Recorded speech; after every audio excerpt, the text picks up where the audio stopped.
So let's talk about the 5 things that the Bible says we should do with money. Now, there's a whole bunch of them, but if you do these 5 over a couple decades, 100% of the time, you will get results that will blow your ever-loving mind. 100% of the time.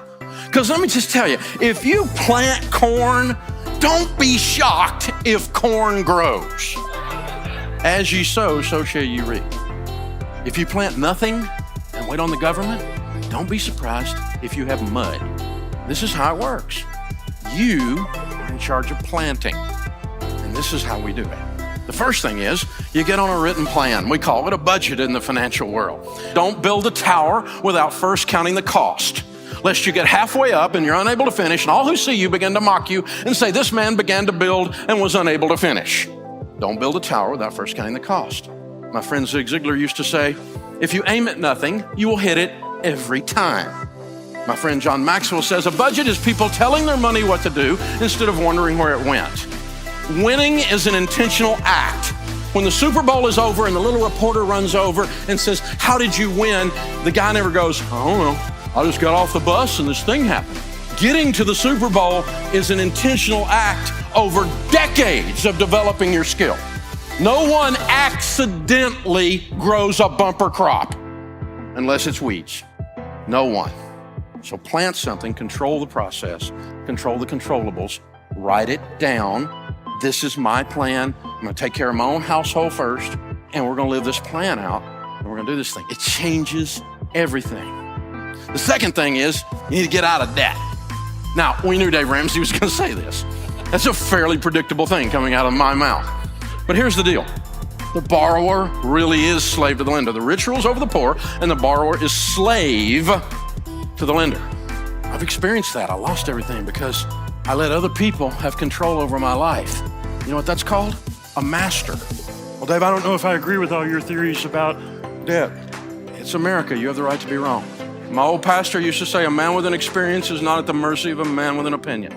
I've led more people out of debt and into wealth than anybody breathing on the planet today. And I'm not bragging. I just showed them how to do it. And so we're going to get out of debt because it's no fun trying to be married like this, right? This is crazy, you guys. We're walking through our lives where all the money comes in, all the money goes out, and only the names are changed to protect the innocent. We make tons of money and we have none, and we can't figure out why. I know why. You gave it all to a financial system that's designed to take it from you. You surrendered it. And we've got to stop. So I quit borrowing money, period, for anything, for any reason. And this weird thing happened when I didn't have any payments and I made an income. I had money. It was so strange. And then when I got money and I bought an asset that created income that I paid cash for, I got to keep all that. There was no payment, except for what the government takes, but I mean, there was no payment. It was an amazing experience. And the first few years were tough because, there's stuff I wanted to do and I didn't have the money. And I had to learn this magic ancient word called no. Most people don't know this word. You press your tongue towards the roof of your mouth, you release air. No. It's tough. So, what I did was we got the scissors out and we said, no more. I'm not going to play you guys' game anymore. You don't have any credit cards? No, not for 38 years. Well, 30 years. That's when I went bankrupt. They wouldn't give me one at first. And then later, after they would give me, I didn't want it because I had learned this stuff from the Bible. And this is my wallet. Green president's faces, 4 pieces of plastic, my debit card on my business, my debit card for my home, my driver's license, and my handgun carry permit. I had a guy call me on the radio and he's like, you're gonna kill me. My truck payment. I said, how much is your truck payment? $763. You have a $700 truck payment? Yeah, I said, how much is your house payment? I live in a double wide, $550. I said, dude, if your truck payment is bigger than your house payment, you might be a redneck. The borrower is slave to the lender. You gotta sell that truck, dude. It owns you. You don't own it. It sounded good at the time. And you and I both know the reason you called me is you just wanted somebody else to say it out loud with you, who's also done stupid, because I know what stupid looks like. Son, that's stupid. That truck's gotta go. You're saying I gotta sell my truck? I said, what'd you just say? Of course I said you sell your truck. Thing owns you, man. This is crazy. Get you a truck that you can own instead of it owns you. This is just crazy. The third one surprises people, and that's foster high-quality relationships. The Bible says, be not deceived. Evil company corrupts good habits. Did you know you become who you hang around with?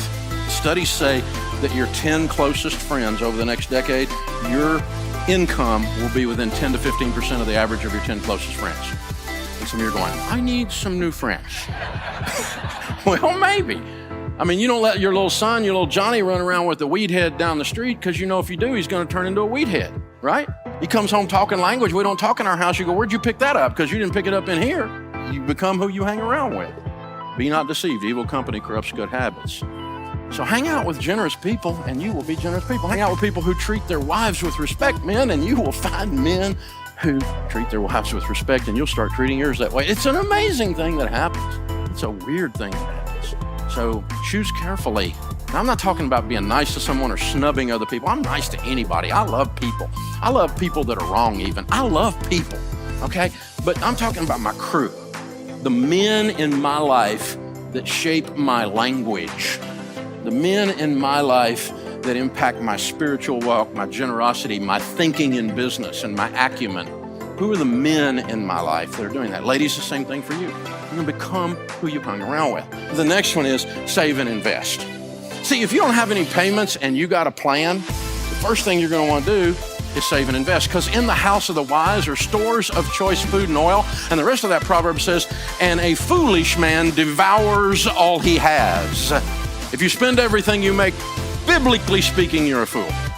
But I have been a fool, big red arrow, fool. I know what being a fool feels like. It feels like being broke, because I spent everything I made. Because I've always been able to make money, I just wasn't able to keep it. I always thought I could out-earn my stupidity. And I tried it for a long time, it doesn't work. Save and invest. We're saving for an emergency fund first.